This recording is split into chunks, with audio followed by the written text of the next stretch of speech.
हर हर महादेव दोस्तों, जय माता दी। इस वर्ष नवरात्रि का त्यौहार 19 मार्च 2026 से 27 मार्च 2026 तक मनाया जाएगा। 19 मार्च नवरात्रि का दिन इस बार बहुत ही खास होने वाला है। खास इसलिए होने वाला है क्योंकि आप जैसे जानते ही हैं, इसी नवरात्रि से हमारे नव वर्ष की शुरुआत होती है। इसी दिन गुड़ी पड़वा कभी मनाया जाता है और हिंदू नव वर्ष की शुरुआत होती है। तो आज हम इस नवरात्रि में है कि प्रथम दिवस पे आज हम माँ का स्वागत करते हैं। इस बार माँ पालकी पर आ रही है, तो ये नवरात्र बहुत ही खास होने वाला है। खास इसलिए भी होने वाला है मित्रों, क्योंकि जब कहा जाता है कि माँ पालकी पर आती है तो वह बहुत ही ज़्यादा खास होती है और इसमें होने वाले सभी उपाय जो हम करते हैं वो भी बहुत खास होते हैं और वो शीघ्र ही फलित हो जाते हैं मित्रों। साथ ही इस बार थोड़े प्रयास में ही माँ भक्तों पर प्रसन्न भी हो जाएंगी और अपने सभी भक्तों पर कृपा करेंगी और साथ ही सभी मनोकामनाओं को हमारी पूर्ण करेगी। हम हमारे सभी ही साथियों और मित्रों के लिए भगवान माता से यही प्रार्थना करते हैं कि माँ उनके सभी कष्टों को दूर कर दे। जिसे संतान ना हो उसे संतान की प्राप्ति हो जाए और विवाह योग्य जो हमारे सभी भाई बहन हैं, बेटा बेटी हैं, उन सभी को सुयोग्य घर और वर की प्राप्ति हो जाए। तो मित्रों, ये नवरात्र इस बार पूरे 9 दिनों का होने वाला है, अर्थात इसमें पूरे 9 दिन ही नवरात्र रहेगी। इस बार दिन नहीं घट रहे हैं। तो आज हम आपको नवरात्र में माता के को प्रसन्न करने के लिए कुछ विशेष उपाय बताने वाले हैं मित्रों। तो आप लोग कहीं मत जाइएगा, वीडियो में बने रहिएगा और आपको इस वीडियो के अलावा आपको इसमें सभी जानकारी और विशेष उपाय मिलेंगे, तो आपको किसी और वीडियो को देखने की जरूरत ही नहीं पड़ेगी। तो एक बार मेरे साथ बोलिए, जय माता दी, हर हर महा। मित्रों, अगर आपको हमारे द्वारा इस वीडियो में दी गई जानकारी और उपाय पसंद आए हैं तो आप हमारे चैनल को सब्सक्राइब कीजिए, लाइक कीजिए, कमेंट कीजिए और हमें सपोर्ट कीजिए, क्योंकि अगर आप हमें सब्सक्राइब करते हैं तो हमें आपके लिए और अच्छा करने का प्रोत्साहन मिलता है और हम भविष्य में आपके लिए और भी अच्छे लाभदायक वीडियो लेकर आएंगे।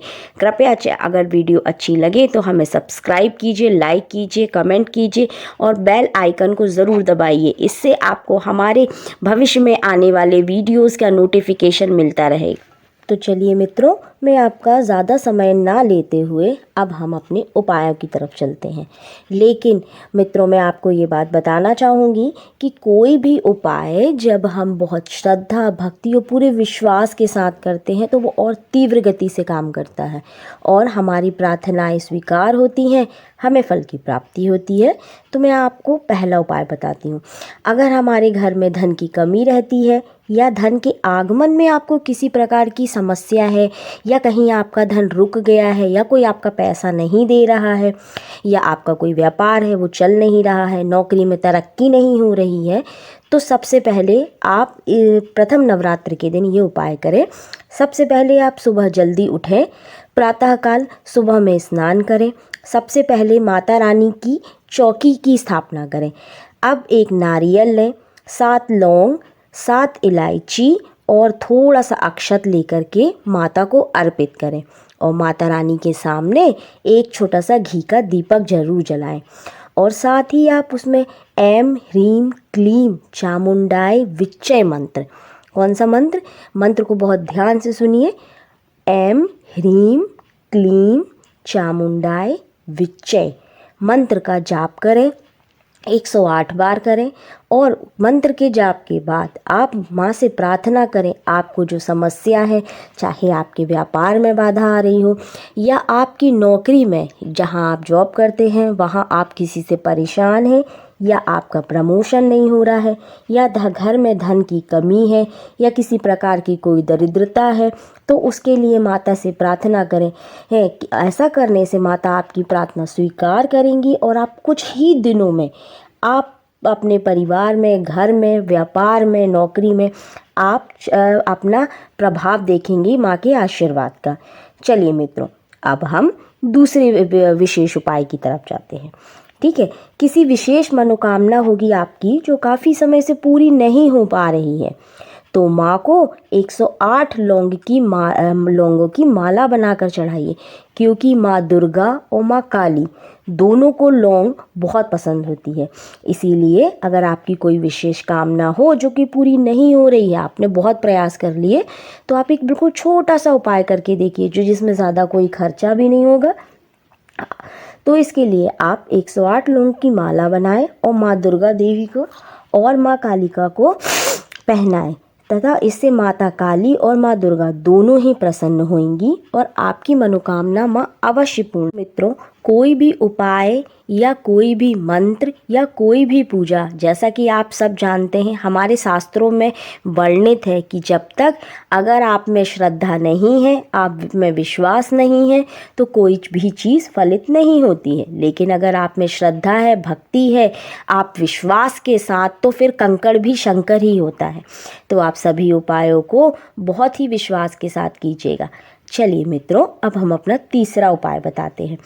अगर आपके घर में बहुत ज़्यादा कलेश होता है, पारिवारिक मनमुटाव है, कोई किसी से बात नहीं करता है, या किसी भी प्रकार का कोई दोष है, या पति पत्नी में मनमुटाव होता है, तो मित्रों माँ को मक्खन का भोग लगाओ। मक्खन का भोग आप पूरे 9 दिवस लगा सकते हैं। देखना मित्रों, अगर आप इन 9 दिवस में आप माँ को मक्खन का भोग लगाते हैं, तो माँ का आशीर्वाद आपको प्राप्त होगा, और साथ ही माता के आशीर्वाद से आप देखेंगे कि आपके जीवन में माँ माखन मिश्री का स्वाद ना घोल दे मित्रों, तो कहना, क्योंकि माँ तो माँ होती है। माँ, अगर बच्चों को कष्ट है तो माँ तो कष्ट में रहेंगी, लेकिन अगर हमें अपने माँ से कुछ वरदान लेना है, तो हमें कुछ तो कार्य करने पड़ेंगे मित्रों।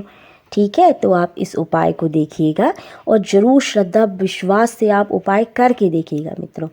अब मैं आपको नवरात्रि का विशेष चौथा उपाय बताती हूँ।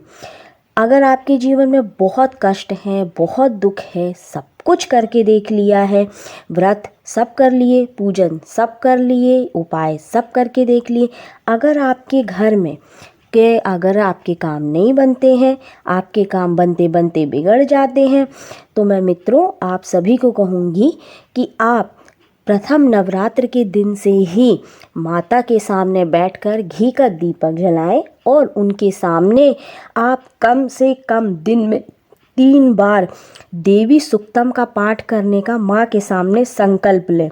और आप इसे चाहे तो आप दिन में 3 बार पढ़ सकते हैं। जैसे एक पाठ सुबह कर लिया, एक पाठ दोपहर में कर लिया, एक पाठ आप शाम को कर सकते हैं। और अगर आपके पास समय है तो आप इन तीनों पाठों को एक साथ भी कर सकते हैं। इन देवी सुक्तम के इतना महत्व बताया गया है हमारे शास्त्रों में। अगर आप चाहें तो आप दुर्गा सप्तशती में देवी सुक्तम आपको प्राप्त होता है देवी सुक्तम पढ़ने के लिए। लेकिन सबसे पहले आप 11 बार, 21 बार या 51 बार माँ के ऐं ह्रीं क्लीं चामुंडाय विच्चय मंत्र का जाप अवश्य करें। ये माँ का निर्वाण मंत्र है। ये माँ के निर्वाण मंत्र में इसमें माँ काली, माँ सरस्वती और माँ लक्ष्मी तीनों के बीज मंत्र समाहित हैं। इससे ये मंत्र बहुत ही ज़्यादा शक्तिशाली मंत्र माना जाता है, अर्थात दुर्गा सप्तशती का सार इस मंत्र को माना जाता है। तो जितना ये मंत्र हो शक्तिशाली है, अगर हम देवी सुक्तम का पाठ करने से पूर्व इस मंत्र का जाप करते हैं तो हमारा देवी सुक्तम का पाठ देवी तक अवश्य पहुंचता है।